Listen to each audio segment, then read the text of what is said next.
સાચા મન અને શુદ્ધ ભાવથી કરેલું દાન ક્યારેય વ્યર્થ નથી જતું.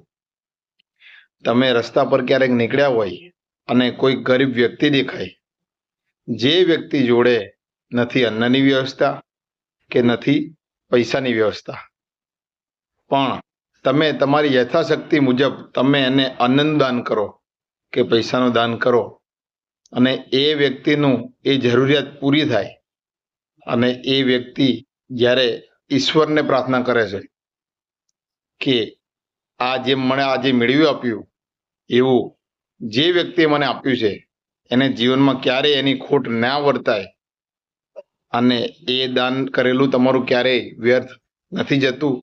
ભગવાન એ દાન થકી તમને એનું ફળ જરૂર આપે છે. ક્યારેક એ વ્યક્તિ જો ભગવાનને પ્રાર્થના ના કરે ને તો પણ ઈશ્વરના સીસીટીવી આ પૃથ્વી પર ચાલુ છે અને એ સીસીટીવી થકી તમને એનું ફળ અચૂક મળે છે. તમારે શું કહેવું આ વિડીયો વિશે? વિડીયો સારો લાગ્યો હોય લાઈક ફોલો શેર જરૂર કરો. જય માતાજી, જય ભારત.